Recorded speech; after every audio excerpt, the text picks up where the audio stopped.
இன்னொரு நாள் நல்லா இருக்கேன். நல்லா இருக்கீங்களா?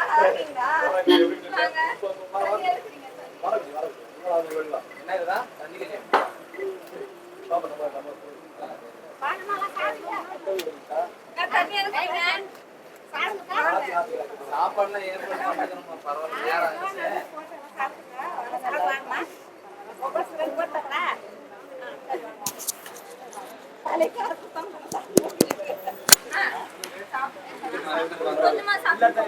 ஆகுது. பர்மிஷன் வாங்குறதுலாம் தண்ணி மட்டும் கொடுங்க.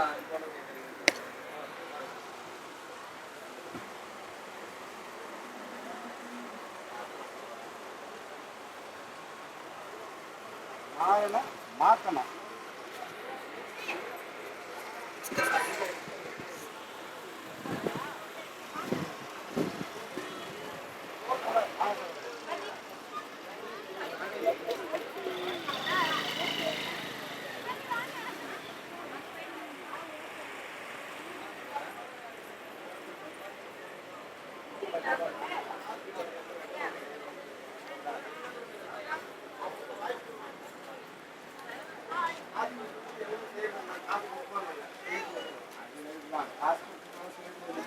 வாழ்க்கையான பார்த்து மாற்றி விடுங்க. எதுவும் செய்யலாம் இல்லையா? நீ மட்டும் போடுறாத, 4 பேர் சொல்லணும். உன் அக்கா, தங்கச்சி, உன் பேத்தி, மருமக எல்லாம் வாங்க இல்லையா? நீ ஒருத்தர் சொன்னா அவங்க 10 பேர் சொல்லுவாங்க. அது 100 ஆகும். எல்லாரும் சொல்லி இது மாதிரி மாற்றணும். தவிர நீ ஒருத்தர் எனக்கு என்ன வேலை என்ன நான் ஒருத்தர் போட்டு வந்தா என் வேலை முடிச்சு நிற்கக்கூடாது. ஆச்சா? அதை புரிஞ்சுக்கோங்க. ஒரு பொட்டக்குள்ள நின்று கிருஷ்ணகிரி மாவட்டத்தில் எல்லாரும் ஆம்பளைங்க. ஒரு பொண்ணு நின்னுக்குதா அப்ப யோசனை பண்ணி இல்லையா? பொண்ணால் முடியாதுன்னுங்கதா. பூமி தாய்ன்றாங்க. என்னது பூமி தாய்ன்றாங்க? அதே தாய் தான் நிப்பாடிக்கிட்டு இப்போ. அதனால பூமி தாய் என்ன பண்ணுவோம் அது பண்ணுங்க. பூமி என்ன மாத்தமோ நாங்க மாத்தணும். புரியுதா? எவ்வளோ படிக்கிற செகண்ட் இயர். உங்க வாழ்க்கை மாறணும். நீங்க படிச்சு எல்லாருக்கும் சொல்லு. உங்க நண்பர்களுக்கெல்லாம் சொல்லு. ஓட்டுருக்கிறவங்க உங்க நண்பர்களுக்கெல்லாம் சொல்றேன். ஏன்னா இது பண்ணி இப்படி பேசணும். அதெல்லாம் தெளிவுபடுத்தணும். நீ நாங்க சொன்ன மாதிரி நீ தெளிவுபடுத்தணும். ஆமா, நம்ம வருங்கால குழந்தைங்கெல்லாம் இருக்கலாம். நம்ம இந்த கட்டத்துக்கு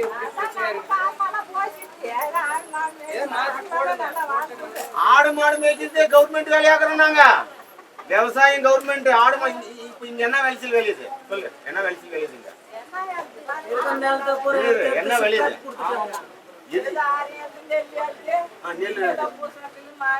மாடு மாடுவே கவர்மெண்ட் தொழிற்சாலை, மாட்டு தொழிற்சாலை. உனக்கு நீ படிக்கலன்னா கூட உங்களுக்கு வேலை. நீ பால் கறக்கணும். உங்களுக்கு இது பெருக்கல் வேலை படிக்கணுமா? பெருக்கல் படிக்கணுமா சொல்லு?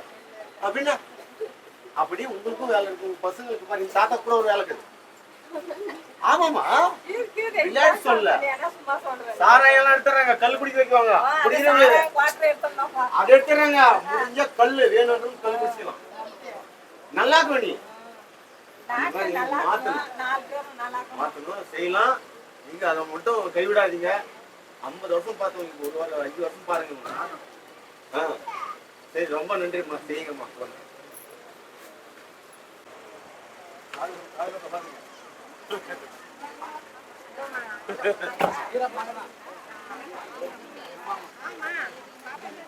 இவங்க தங்க கார்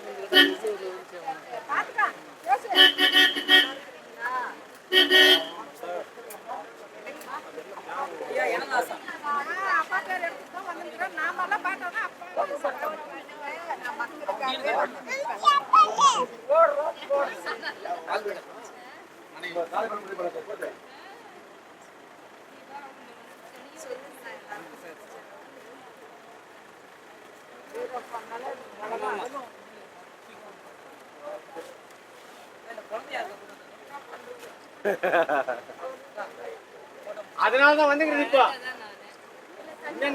வீரப்பிள்ளை பப்பிள்ளமாக்கா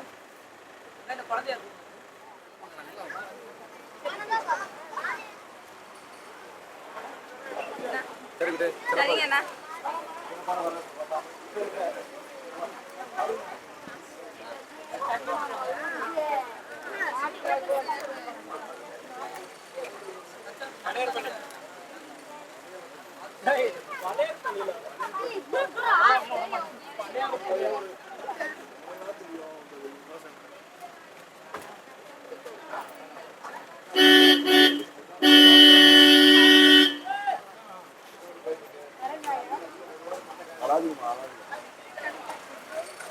ஐயா மைக் சொன்னா ஐயா போலாம்.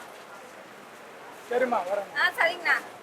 சரி சொல்லி வருமா மைக்கு எல்லாம் வீட்டை சொல்லி அம்மாவுக்கு சொல்லி போட வைங்க.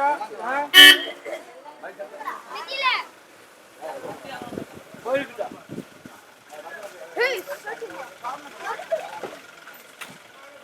வண்டி முன்னாடி விட்டுருங்க.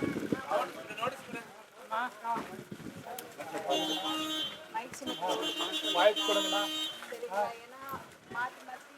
திராவிட கட்சிங்க ஆண்டுட்டாங்க. அவங்க சம்பாதிச்சு பொழைக்கிறத பாக்குறாங்க. மக்கள் கஷ்டப்படுறத யாரும் பாக்குறது. நீர் வசதி கூட இல்லாம ரோடு வசதி கூட இல்லாம நான் இலவசம் கொடுக்குறேன், பணம் கொடுக்குறேன்ற வேலையெல்லாம் கொஞ்சம் விழிப்புணர்வு தான் வந்திருக்கேன். எல்லாரோட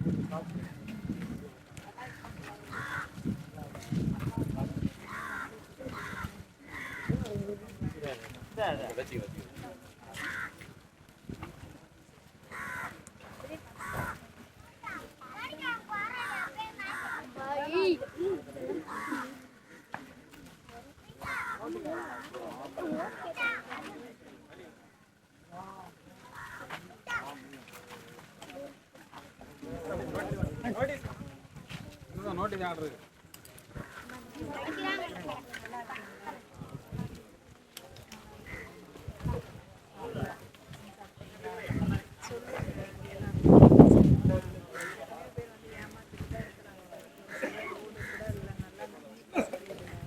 அப்பா மாதிரி உண்மையாக மக்கள் கூட இருக்கணும். நான் வந்திருக்கிறேன். எல்லாருமே எனக்கு ஆதரிக்கணும். எல்லாரும் பேசி ஒரு மாற்றத்தை எதிர்பார்த்து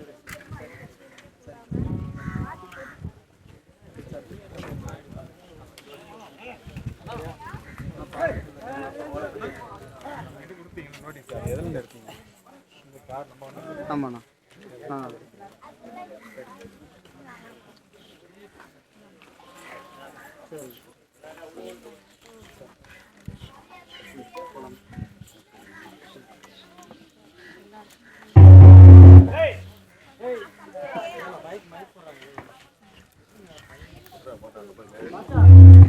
வரிசையின் 10வது இடத்துல இருக்கு இந்த மைக்கு. இதுல பார்த்து போட்டுருங்க. ஒரு மாற்றம் வரட்டும் போடுங்க. இதோட போட்டு பாருங்க.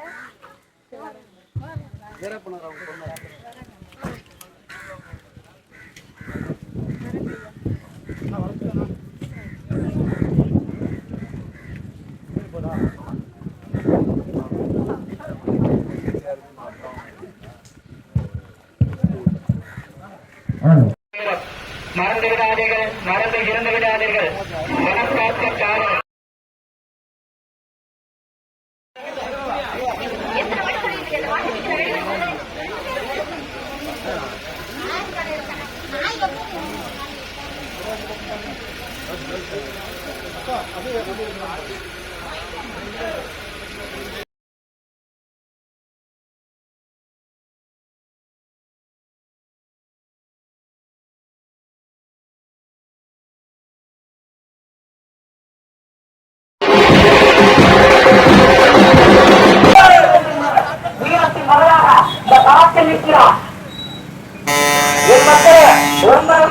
மகளை இந்த கேரளத்தில் வெள்ள வைப்பது காலத்தின் தேவை கட்டாயம். ஒரே முறை என் அன்பு மக்கள் சிந்தித்து வாக்களியுங்கள். ஜனநாயகமா தூய ஜனநாயகமா? பணத்தை வைத்து வாக்கை வாங்கவிடும் முடியும் என்று இந்த தேசிய திராவிட கட்சிகள் நினைக்கிறது. அவர்களுக்கு செருப்படி கொடுக்கும் பதிலாக என் அன்பு மக்கள் மாய்த்து சின்னத்திலே தங்கள் வாக்குகளை செலுத்த வேண்டும். மறந்து விடாதீர்கள், மறந்து விடாதீர்கள். தமிழர்களா இதுவரை நீங்கள் எங்களுக்கு வாக்கு செலுத்தி அரியணை ஏற்றியது போதும் வீரத்தின் முறையாக இருக்கிற எங்கள் ஐயா வீரப்பனாரை பாதிப்புக்கு உங்கள் பொன்னான வாக்குகளை செலுத்தி விடுங்கள். அவரை வெற்றுப்பெற செய்யுங்கள். இந்த வகையில நான் என்ன சொல்ல வருகிறேன் என்றால், இதுவரை திமுக உதயத்துறைக்கு வாக்களித்த போதும், கட்டளைக்கு வாக்களித்தது போதும், காங்கிரசுக்கு வாக்களித்தது போதும், பாரதிய ஜனதாக்கு வாக்களித்தது போதும், ஒருமுறை மானமுள்ள தமிழராக மைக்கு சின்னத்திலே வாக்களித்து எங்கள் ஐயா வீரப்பனாரை வாரிசுக்கு வெற்றி பெற செய்ய வேண்டுமா அன்போடு கேட்டுக்கொள்வோம். மறந்து விடாதீர்கள், மறந்து விடாதீர்கள். என் அன்பு மக்களே, தன்னலத்தோடு தனித்து நிற்கும் ஆண்மையுள்ள ஒரே கட்சி தனித்து என் மக்களை கூட்டணியாக சேர்த்துக் கொண்டு தனித்து கலந்து ஒரே கட்சி நான் தமிழ் கட்சி. இந்த மக்களை சந்தித்து வருகிறேன். ஆனால் இன்று இருக்கும் நிலை என்ன அப்படின்னா, ஒரு அடிப்படை வசதி என்பதே சிறிதும் இல்லை. ரோடு வசதி கிடையாது, நீர் வசதி கிடையாது, நல்ல ஸ்கூல் கிடையாது, நல்ல ஹாஸ்பிட்டல் கிடையாது. இதெல்லாமே ஒரு அரசாங்கத்தின் வேலை. ஆனா இன்னும் 70-80கள்ல எப்படி இருந்ததோ அப்படியேதான் இருக்கு. அப்படின்னு பார்க்கும்போது என் தந்தை அடிக்கடி குறிப்பிட்டிருப்பார், நான் என்னைக்கா இருந்தாலும் நாட்டுக்கு வருவேன், அரசியல்ல நிற்பேன், என்னுடைய மக்கள் எனக்கு ஆதரிப்பாங்க, எனக்கு ஓட்டு போட்டு ஜெயிக்க வைப்பாங்க, நானும் என் மக்களுக்காக உறுதுணையா நின்று அவங்களுக்கு சுதந்திரமான ஒரு வாழ்க்கை ஏற்படுத்தி கொடுப்பேன்னு சொல்லியிருப்பாரு.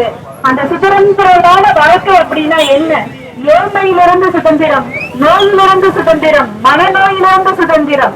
ஒரு அடிப்படையே இல்லாத மக்களுக்கு ஏழ்மை, நோய், மனநோய் இவையெல்லாம் சர்வசாதாரணமாக ஏற்படக்கூடிய ஒரு விஷயமாக இருக்கிறது.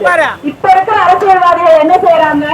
ஒரு இலவசம் கொடுக்கறேன்னு சொல்லி மக்களை ஏமாத்துறாங்க. 1000-500 ரூபாய் பணத்தை கொடுக்கறேன்னு சொல்லி ஏமாத்துறாங்க.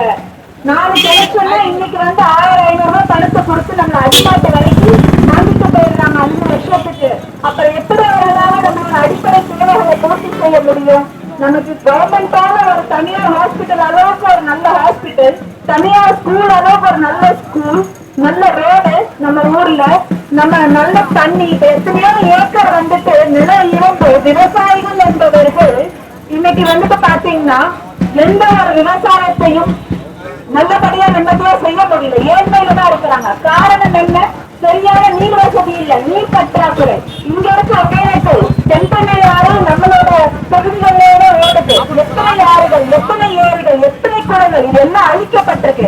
இதை சரி பண்ணி இதை ஒரு வாய்க்கால் முறையா ஏற்படுத்தி கொண்டு போய் மக்களுக்கு நீராகாரத்தை சேர்க்காம இவங்க என்ன பண்ணிட்டு இருக்கிறாங்க? மரம் இருக்கு. இது ஒரு கொடுமலை மாவட்டம்னு சொல்ற கிருஷ்ணகிரியை, ஏன்னா நல்ல கருமலைகளை சூழ்ந்து இருக்குது. அந்த மலையை அறுத்து விட்டு அதர கொள்ளை அடிக்கிறாங்க, மணலை வாரி கொள்ளை அடிக்கிறாங்க, நடத்துன்னு சொல்லி மக்களோட பணத்தை கொள்ளை அடிக்கிறாங்க. 1000 ரூபாய் கொடுக்குறேன்னு சொல்லி அதுக்கு தகுதி வேணும்னு சொல்லி கேட்கிறாங்க. நம் மக்கள் ஏன் இவ்வளவு முட்டாள்தனமாக இருக்க வேண்டும்? என் தந்தை குறிப்பிட்ட மாதிரி சுதந்திரமான வாழ்க்கை என்பது அடிப்படை தேவைகள் ஒரு மக்களுக்கு பூர்த்தி செய்யப்பட்டதுனாலே அவர்கள் மன நிம்மதியோடு அவரிடத்தில் வாழ முடியும். நான் இருக்கிற இடத்துல எனக்கு வருமானம் வேணும். என் பிள்ளை போய் ஒரு கவர்மெண்ட் ஸ்கூல்ல இன்னைக்கு படிச்சுட்டு நாளைக்கு வெளியில போய் ஒரு இடத்துல முன்னுரிமையான வேலை கிடைக்காம வாழ்க்கை ஃபுல்லா கஷ்டப்படுற சூழ்நிலை. இதெல்லாம் அந்த மக்களுக்கு ஏன் இந்த தலைவிதி? அவங்க படிக்கிற ஒரு தலைமுறை இல்லாம அடுத்த படிச்ச தலைமுறையா மாறியும் இன்னைக்கு பிரோஜனம் இல்லாத ஒரு நிலைமை. அந்த மாதிரி இந்த இடம் இயங்கிட்டு இருக்கு. இன்னைக்கு அரசாங்க தலைவர்களும் எப்படி இருக்கிறாங்க? நான் வளரணும், என்ன சார்ந்தவர்கள் வளரணும், என் குடும்பம் வளரணும்னு நினைக்கிறாங்க. ஆனால் அரசியல்வாதிகள் எப்படி இருக்க வேண்டும்? மக்களுக்காக இருக்க வேண்டும், மக்களுக்கான சேவை செய்பவர்களாக இருக்க வேண்டும்.